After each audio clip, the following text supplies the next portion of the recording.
Good evening and welcome to Erasmus Plus and SEMP workshop about studying abroad here in Europe and in Switzerland. We're very happy to have all of you here today. So today we're going to give you a slight overview about study abroad, and then my colleague from the International Students Office will talk about the International Students Office perspective about Erasmus Plus and SEMP, and then I will talk about the department's perspective of SEMP and Erasmus Plus. I wanted to talk a little bit about Erasmus Plus and SEMP exchange places and what they have to offer as advantages. One is that it provides financial support. You don't have to pay tuition at the partner universities. It's a little bit different here in Germany, other than if you're an international student outside Europe where you have to pay tuition here. This relieves you of the tuition fees at a partner university, which is a nice thing. They also provide help with additional costs, which my colleague will talk about in a little bit. There's a variety of multiple grants that are available. And what's really nice, before you even go abroad, they provide an online language course to help you prepare your linguistic skills for the university that you're going to study at. So from a personal perspective, studying abroad, if you've had a chance to study abroad, you get to know yourself a little bit better. You make lifelong friends. I can say I was in China 30 years ago, and I'm still in contact with my friends from the time that I studied in China, and it's really cool to catch up with them, and it's just a wonderful experience. The other thing is you gain a different perspective from the world on global issues. You get a chance to learn about other cultures. You learn a lot about yourself, how you approach life, how you approach problems. And it's a great opportunity to meet and network and find potentially future job opportunities and academic opportunities. So we strongly encourage you that you take that opportunity. One of the things that we've noticed is, who do I talk to when I want to ask questions about study abroad? Do I talk to the International Students Office, Erasmus team, or do I talk to the Department of Informatics exchange team? So we thought that we'd sort of give you an overview of the different aspects which we take care of, so that you know, if I have a question, who do I talk to? From the department, we provide workshops like this one, and provide also study abroad advising. Though we talk about study abroad, the only applications that we process are the applications for Erasmus Plus and SEMP. Then the other thing that's probably good to know is, once we've allocated the placement and you've confirmed it online, then there's an automatic email that's generated from our Mobility Online, which we'll talk a little bit about today.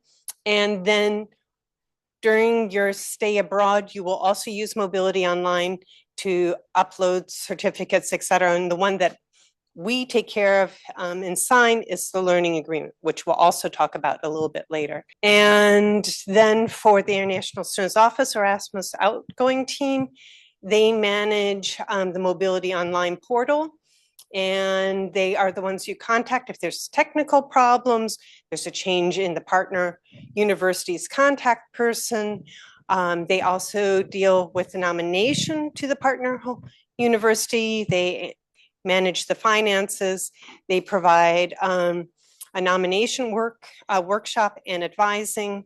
They also manage the certificates of arrival and departure and your testimonials from your experience. So it's just a small overview of our different roles and how we serve you in the student population here.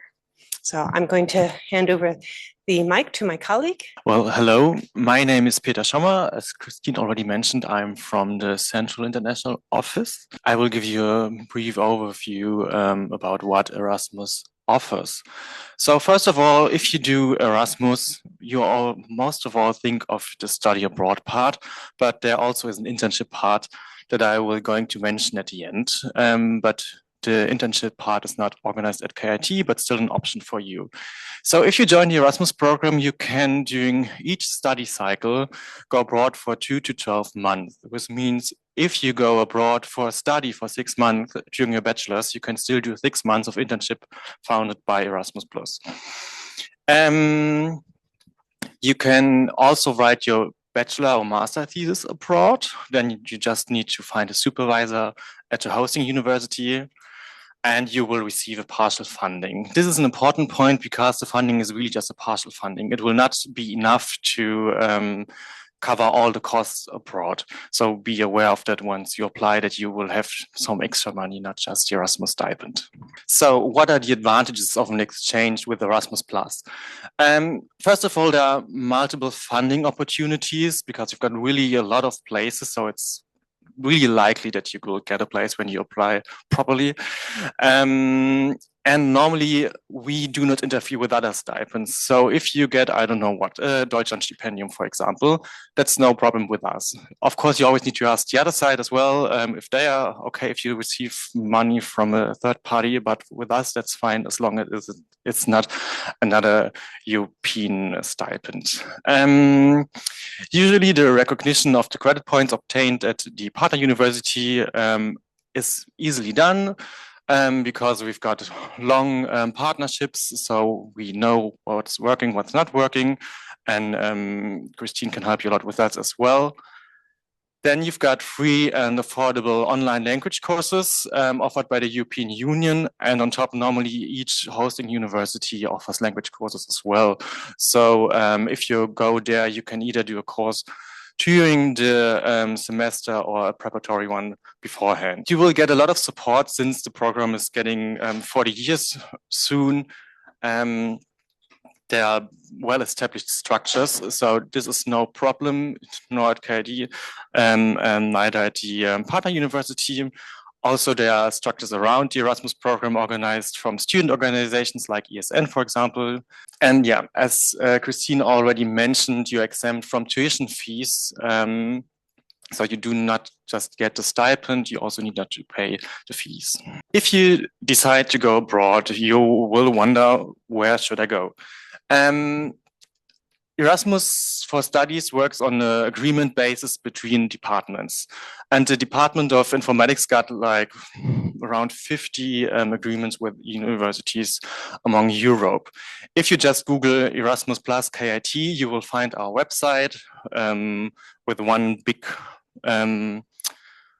a partner universities button. Just click on it and you will find this portal. And there you can inform yourself about the existing options. Just enter for program either Erasmus Plus or SEMP, depending if you want to go in Europe or as is in the program countries or to Switzerland. Select the actual academic year and then your faculty or even your subject. And then you will see just a list with all options you have. Then you can select one and see some important information about the university.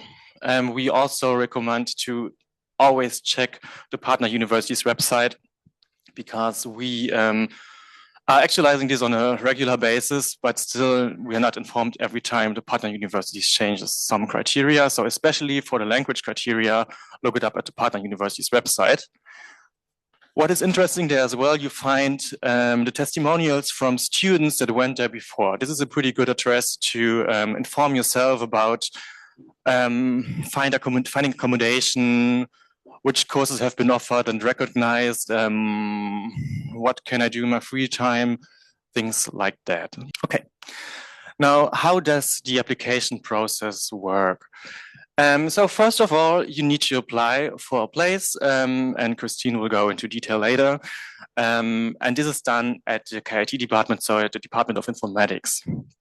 Once you've been selected for a special place, as the place has been allocated, normally you would need to register with us, but that's already done because the Department of Informatics is using Mobility Online. So you can skip this part, this is done automatically.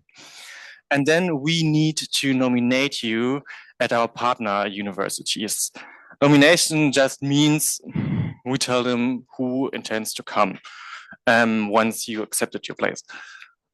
So when this is done, in 99% of all cases, your place is safe as long as you told the truth during the application process. If you go to the partner university and they find out, well, you do not have the C1 Spanish level you're supposed to have, well, then that's unlucky for you.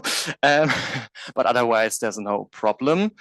So the application at the partner university usually just is the enrollment because they just need your information. What are the conditions to be funded via the Erasmus Plus program? So everyone who is enrolled regularly at KIT, so every degree-seeking student, no matter the nationality, can apply for the Erasmus Plus stipend.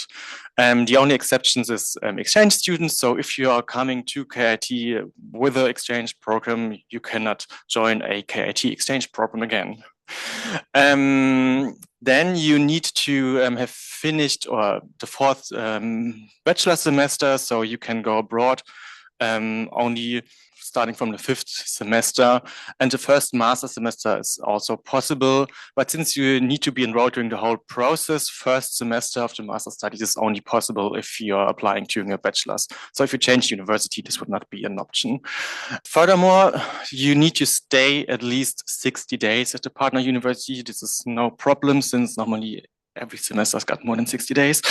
And as mentioned beforehand, you can stay there up to 12 months. We've got an additional criterion because we require 20 credit points that you need to obtain at the partner university. This does not mean that they have to be acknowledged or recognized by KIT. If you do not want to do so and say, okay, I've got this 20 credit points, but I will do my courses at the department nevertheless, that's fine.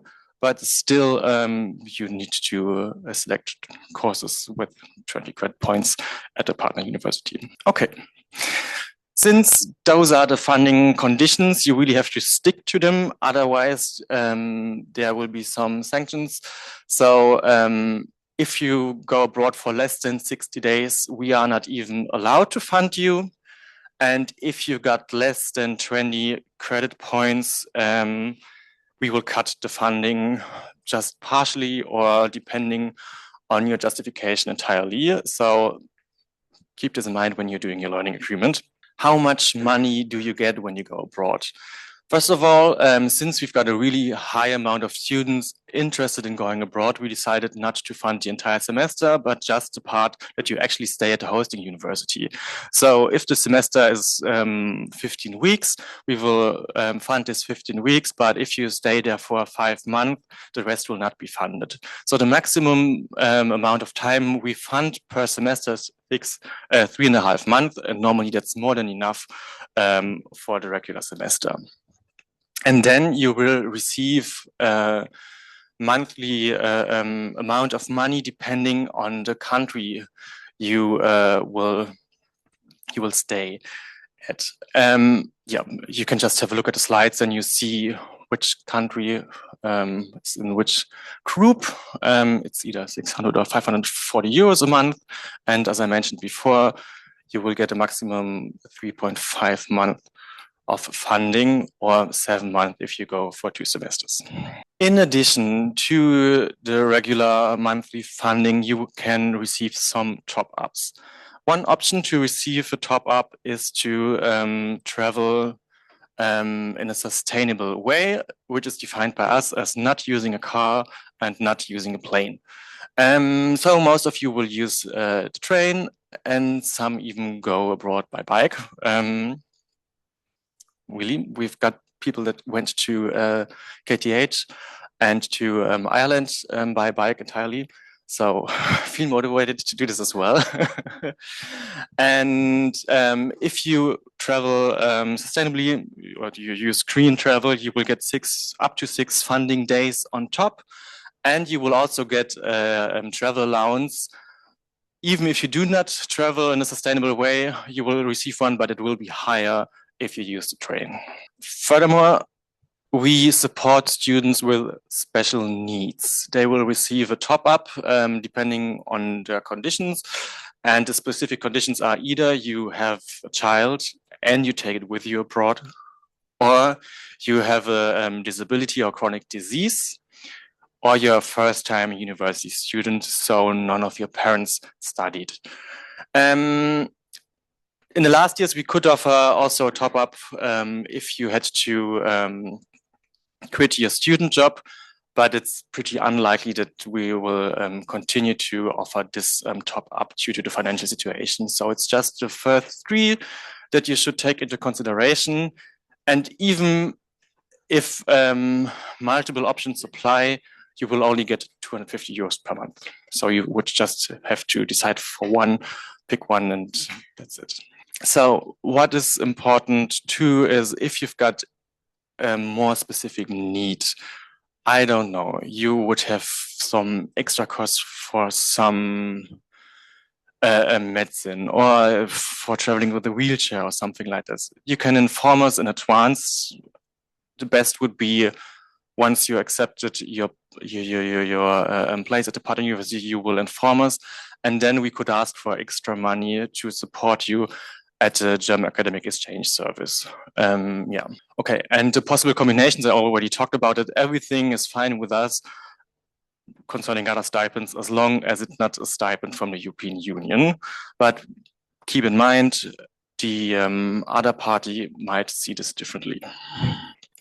So, what's interesting, especially for those of you who receive BAföG, is the leave of absence, the so-called Urlaubssemester.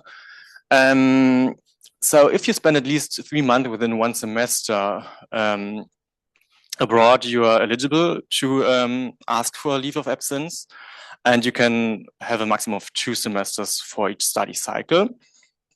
This means that the so-called Fachsemester will not continue to count, but the university semesters still count, which means if you get BAföG, and you can also receive BAföG for 6 semesters, the 1 semester abroad will not count. You could apply for a so-called Auslands-BAföG and still have 6 semesters of BAföG in Germany. Okay, and the application nowadays is done online via campus. You have to download a form and we will have to sign it, and you can just send it by mail. This does not need to be done by hand, so you do not have to come to the office, just shoot us an email. So everything I just told you was about Erasmus for studies, but you can also do Erasmus for internships, which is organized by CORE. This is the administration is done centrally for almost all universities in Baden-Württemberg, and they are located at Hochschule Karlsruhe. So you would have to contact them if you're interested in doing an internship abroad. Internships, as well as the studies abroad, need to last a minimum of 60 days and a maximum of 12 months. So it's the same criteria. And also internships outside of Europe or the Erasmus program countries are possible. So if you are interested in doing an internship abroad in, I don't know, somewhere in Asia, you could apply for that as well. But in this case, you need to be really fast because they can only use 20% of their money for internships outside of the European countries, and there's a high demand. So it would be good to check the website of CORE regularly to be on time. What's different for internships compared to Erasmus for studies? There's no agreements, no partnerships. So it's up to you to organize your internship yourself. And once you get the confirmation that you can do your internship somewhere at some enterprise, you can apply. You do not need to have the actual contract already at the moment you can apply. But you just need some kind of proof that an enterprise will host you. Yeah. What's also different, Erasmus for Studies requires that you're enrolled for the entire period. Erasmus for Internship gives you the possibility to do an internship after your graduation when you're not enrolled any longer, which means you can apply during your studies, and once you're finished, you can do an internship before starting a job or traveling or whatever. Which can help to create a transition after your studies a bit more in a smoother way. Yeah. And as mentioned before, you must organize the internship yourself. There's one case that's still Erasmus for internship, but could be interesting for your studies because it's possible to write master thesis at an enterprise while doing an internship. So if you want to write your master thesis at an enterprise with an external supervisor, this could be funded by Erasmus for internships as well. So this was our not so brief overview about Erasmus. If you've got further questions, you can always have a look at our website. We highly encourage you to have a look at the website first, and then if you do not find information or do not understand something, ask us, so we do not have to Google it for you. And we also offer office hours. Those are held online via Zoom every Wednesday from 2 to 3:30. And otherwise, you can always send us an email to this email address. Okay, that's it from my part. So I'd like to talk a little bit about Erasmus from the overview from the faculty. Also, many of you are going to, in the next month, submit applications, at least I hope you will.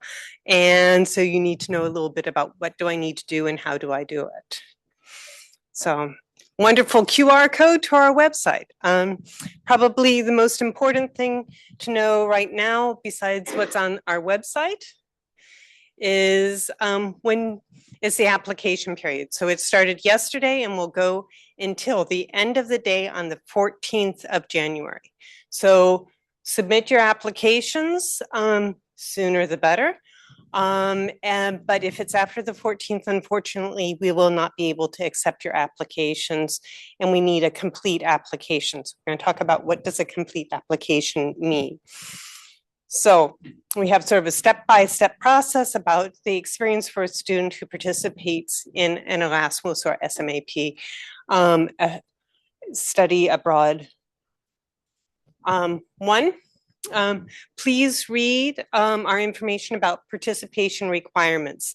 It's really important to know what is my eligibility, what do I need to do in order to participate in this experience. I know many people have questions about language and language certificates, but we're going to talk about that part a little bit later on in today's workshop. At the time of the application, what's important? All applicants who are applying need to be enrolled at KIT within our department, and that's for our computer science students, our informatics students, our computer science teaching students, and for our informatics system students, our WINFO students. Please be aware that you can apply in either the Department for Informatics, or you can apply in the Economics Department, but you cannot apply at the same time to both faculties. So you need to decide what each university offers and what universities they have contracts with that you have interest in, and then choose to apply in one or the other program.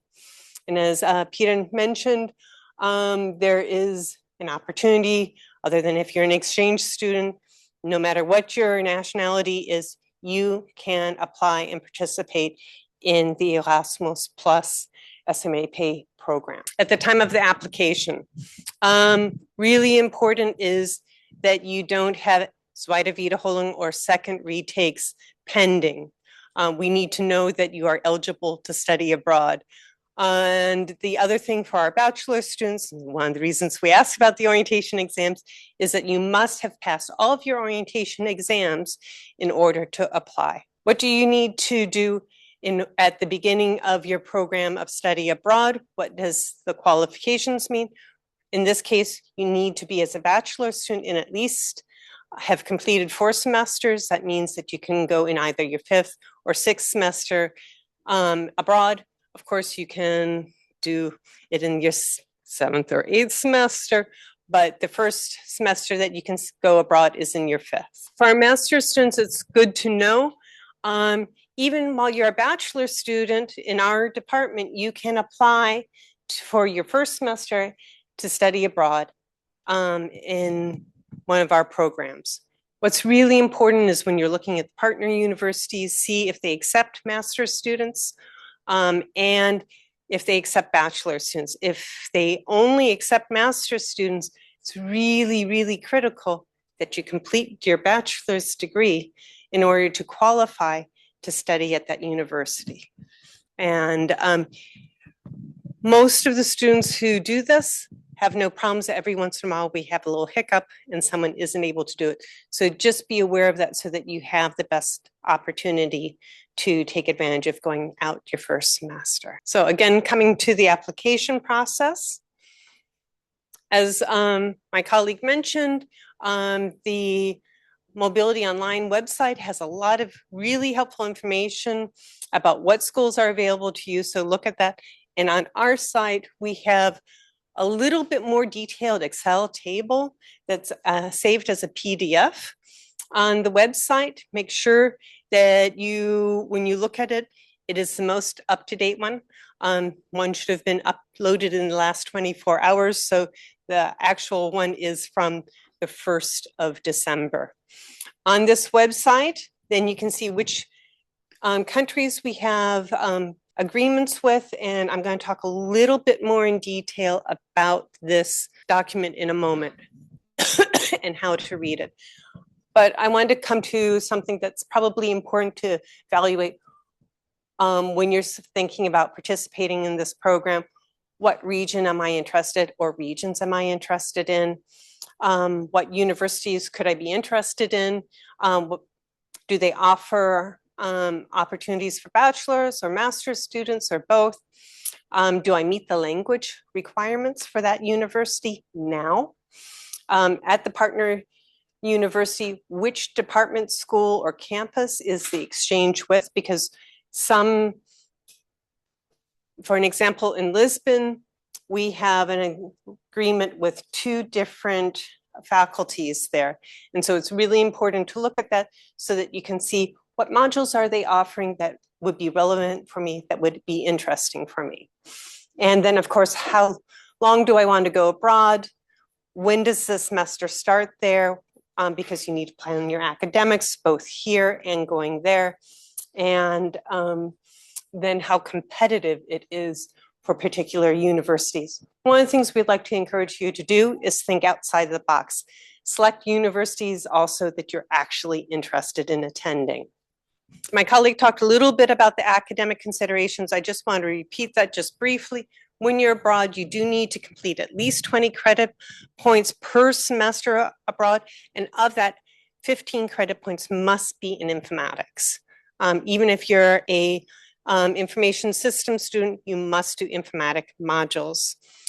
From experience, I strongly encourage you to take 25 to 30 credit points because it increases the likelihood that you meet the minimum of the 20 credit points. One of the questions I get quite often is, whose credits points? Are they the credit points from KIT? Or are they the credit points from the partner university? And it's the credit points at the partner university that count. So when looking at prospective universities, please look at what modules they offer. You need to know this information not only for the letter of motivation that you're going to submit to us for your application, but also later on for your learning agreement. One of the things that's probably useful is to also, if there's modules that they offer, do I have the prerequisite knowledge? And if I don't have it yet, are there modules I can take here at KIT that will give me the prerequisite knowledge so that I can enroll in those modules once I get to the partner university or when I submit my learning agreement? Because many partner universities want to know what your academic background is and your knowledge so that they can then say yes or no to your enrollment in modules. So, and then think about, are these modules that I want to do because it helps me progress academically? Are these areas of interest that maybe aren't offered here at KIT, or areas that I'd like to build my knowledge up on? So I'm getting to this wonderful little table I mentioned earlier. How do I read our table? One, F is for bachelor, S is for master's. That's probably the first thing that's very relevant for our students. The other thing is to know number of spaces available per university and for the period of time, because that then impacts how many places that we can offer to our students. And that also impacts how competitive a university may be. The other thing is to look at what the recommended language is for a university. To be very clear here, if you don't meet the required or recommended language level, the minimum that is here, I will not select you for a placement. So that's just really important that you need to be very realistic, because I want you to be successful going there and that you meet the needs at the partner university so that you get admitted and have a good experience there. So for our bachelor's students, you can look at the F section and see which universities offer places and which universities don't offer places for you. The same is true for our master's students. So since we have a lot of people who like to go to Portugal, I'm going to talk a little bit about Portugal and the University of Lisbon. Fantastic university. There's both the Faculty of Science as well as Technical. But they're on two different campuses in two different places in the university, in Portugal, in Lisbon. So you're either admitted to one or the other, but not both. That means when you're looking at the modules that you want to take, you really need to look at each school and what they offer so that you can determine which one am I going to apply to. The other thing for our bachelor students is that there are no places available at Technico. So the only option you would have is to apply to the Faculty of Science. One of the other things important for the Faculty of Science that you'll note, there's a nice little pink star there, which is that we can only, for the 4 places that are available at the university there, we can only send 2 bachelor students there. So that's really important to know that we have a limit on how many people in the bachelor level that we can send there. What you need to do when you apply, and you can put in your application in Mobility Online, as well as in the table that I'm going to talk about a little bit later for the motivation, is that you could choose both Technico and the Faculty of Science and prioritize that. That may limit you. It is extremely competitive, but then you could fill out first priority. I want to go to the Faculty of Science in winter semester. Second priority is I want to go to the Faculty of Science in spring semester. Third priority is that I want to go to Technico in winter semester.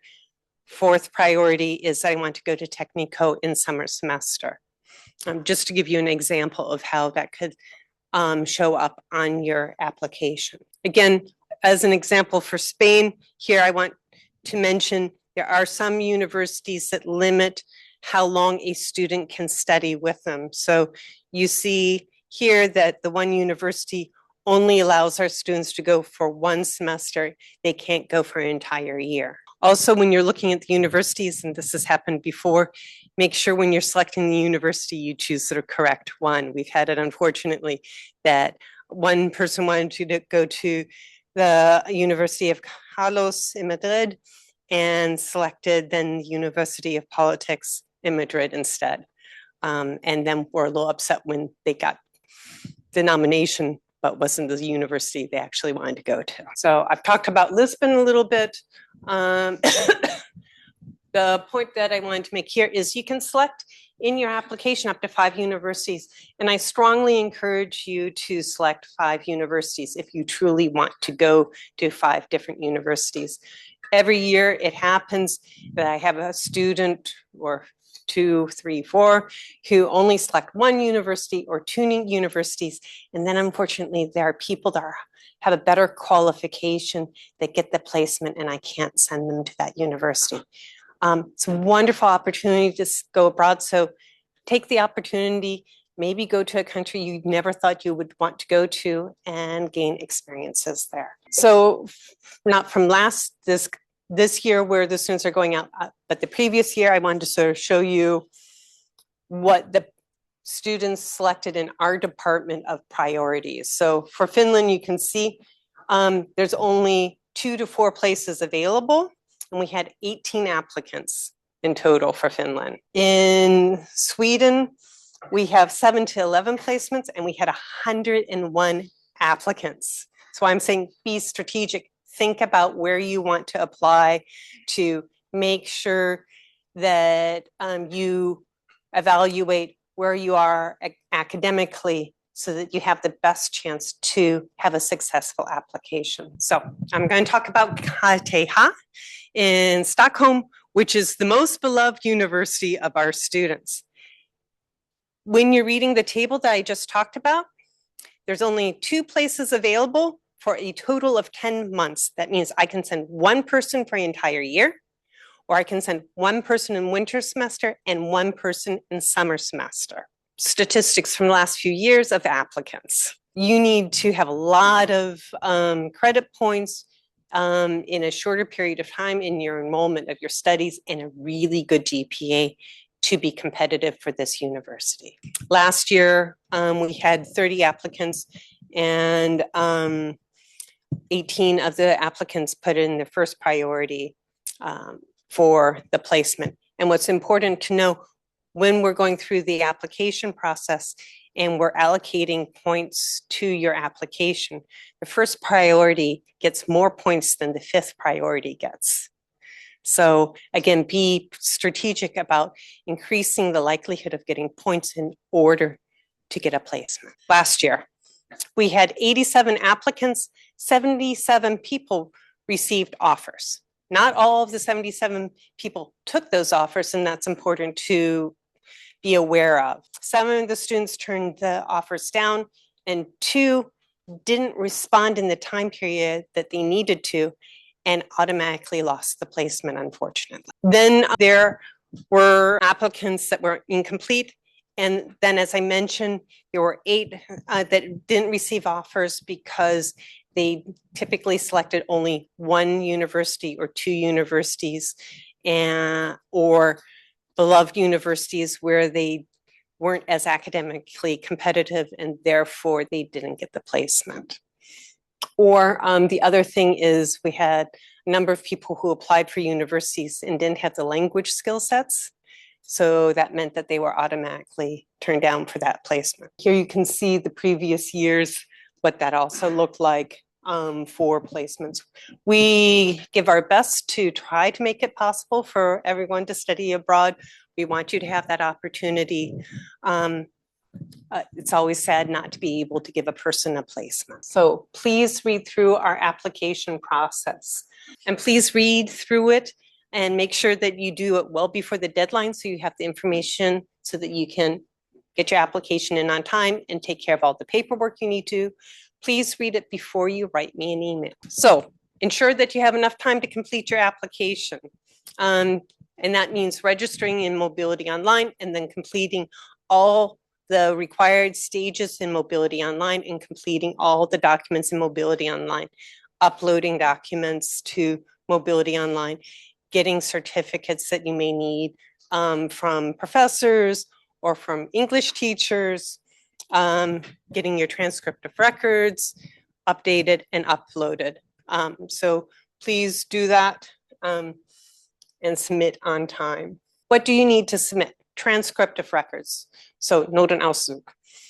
If you are a bachelor's student, then bachelor Notenauszug. If you're a master's student, you need to include both your bachelor and your master Notenauszug. If you happen to be in your first semester in bachelor's program here, in master's program here, even though you may not have grades yet, you need to submit a transcript of records. It just confirms that you're enrolled in our department. And the other thing is you need to include all of your academic results, not just bestanden, past modules. I need a complete one that shows both past and not past modules. We also would like a CV from you or resume so that we have an overview of your experiences. Really important is your letter of motivation, or what we call a study plan. I've talked a little bit about this before. You can put in for each of the universities that you have interest, what modules you want to take and why you want to take them. Sorry, that's not very readable, but you can see here an example of how a student filled it out. They put the name of the module, how many credit points it was, why they wanted to take it, and then I could see also the overall credit points that they were contemplating enrolling in. This doesn't mean things are set in stone. I understand that, but it's good preparation for your study abroad experience. One of the things I have found over the years is we've had a few students select a university, get nominated, and then want to select courses and then realize, oh, they don't have any courses that I wanted to take, or I've already taken everything at KIT and I don't want to take anything there, and they've canceled their enrollment at short-term notice. And that's unfortunate, because then we can't give that placement to someone else, and it preps you for your learning. So lots and lots of questions about learning language certificates every year. The emails have already started rolling in about this. Therefore, I put a QR code for both the International Students Office website about it, as well as our department's website about it. We will continue to update the website as we go. I realized yesterday that we haven't updated the one section is in German and not in English. For those who don't have the German language skill sets, my recommendation is use a online translator program to do it. You can ask us, but it's fairly clear, but I'm going to talk a little bit about it now so that you're well informed. And the one thing I encourage you to do is have the minimum of the language required for the partner university. The higher your language skill set is, the more points you get for your application. I know this may sound odd. Please only include a list of languages that are relevant to your application. I've had applications that have said, I speak Arabic and Chinese, and they're applying for a university in France.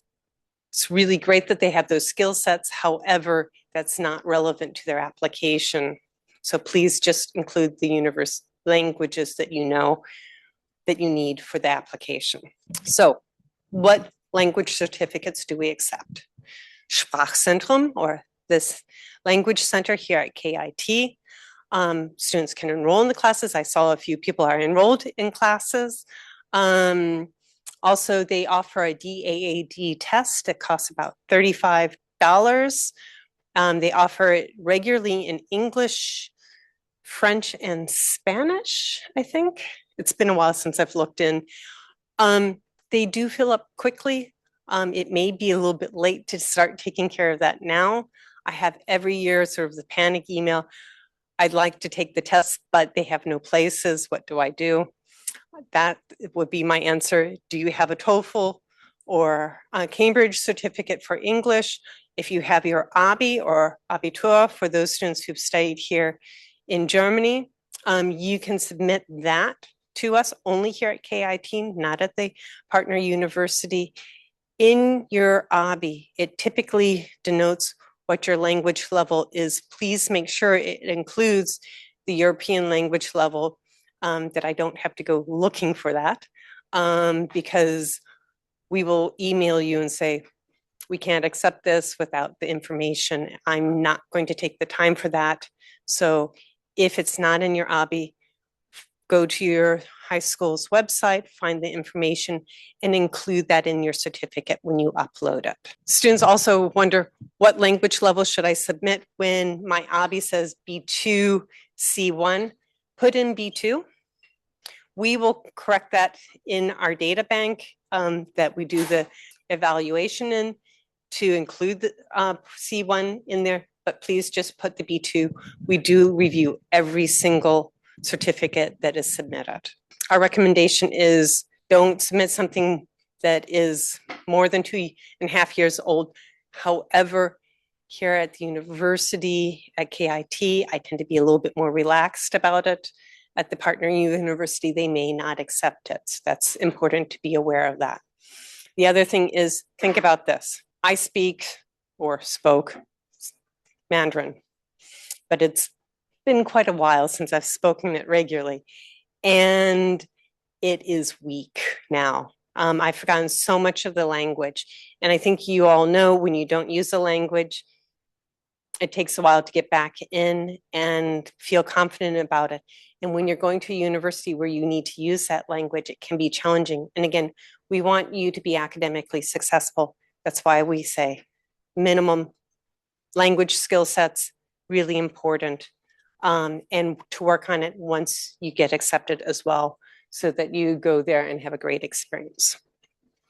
So what don't we accept? Language app or similar results. Admissions email to a language course that you have not enrolled in.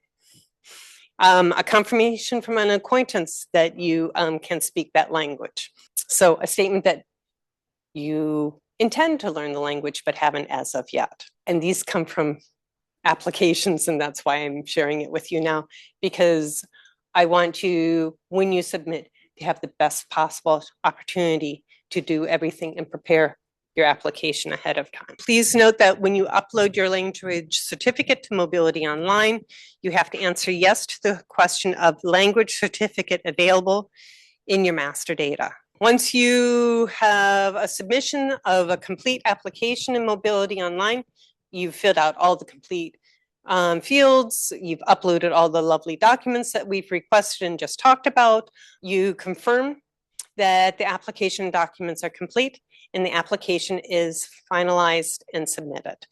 From this point on, you cannot change that application.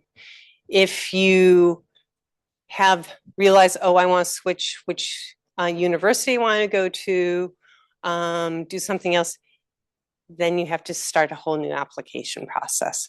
So before you press that button, be really sure that you're happy with all the data. So after you've submitted your application, if your application is incomplete or not submitted by the deadline, we will decline, reject your application. You will receive an email, and we hope that you will apply for another time for another study abroad experience. After you submit an application that is complete, because as you notice, we have a few applicants, we need 2.5 to 6 weeks to process the applications. I have the applications as a priority on my to-do list in January and February. So I try to process them as quickly as possible so that you get an answer, hopefully before you're head in deep in all of your exams. But one of the things I want to mention is, I know January, February, March, there are a lot of exams. Don't forget to look in your emails and also in your spam box, just to ensure that you don't miss the opportunity to accept a placement if you receive one. If you're not accepted for a placement, we will send you an email about that. It may be, as I mentioned before, that someone who is more qualified got the placement, and that we had multiple applicants for the university. Or it may be that you didn't have the language skill sets that were required for that place.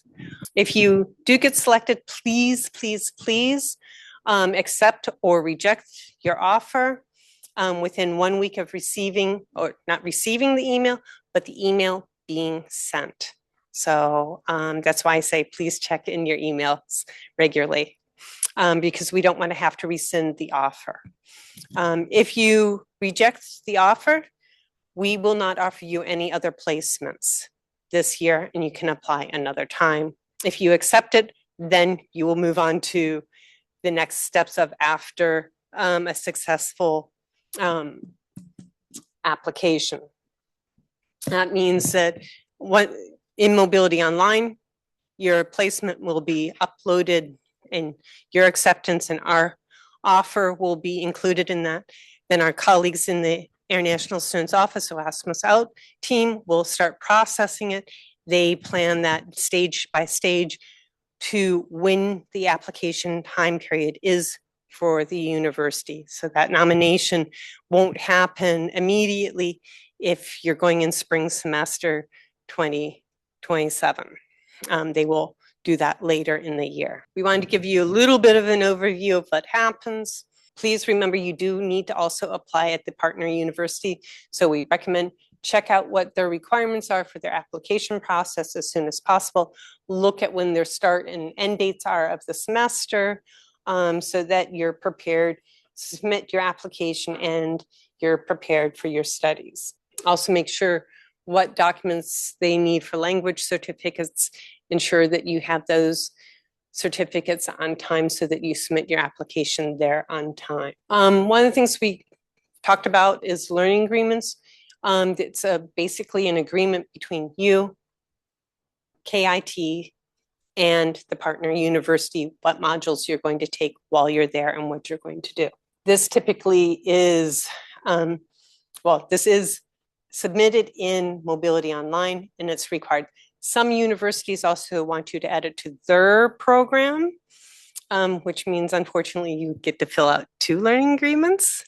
But we're trying for paperless office, and we hope eventually that there will be a simpler system. But right now, be aware that you may have to fill it out twice, but absolutely compulsory to fill it out here because all of your financial aspects that Erasmus Out team offers, etc. They need all of that information in order that you get your stipendium. Please make sure you meet the minimum requirements for your mobility grant.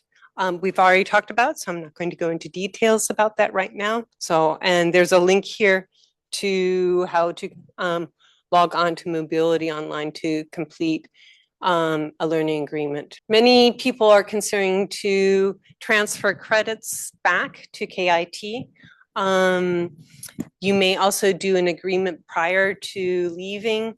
You don't need to have all of this set in stone before you submit your learning agreement. We know that it takes time and things can change, so don't panic.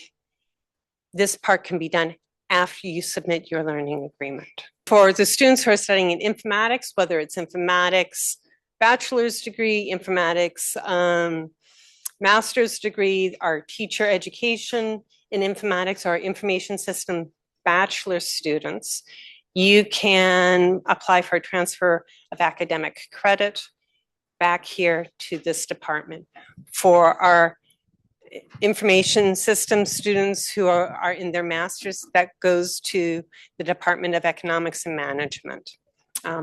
These are our lovely QR codes if you need that information. You can talk to the folks here in the informatics office.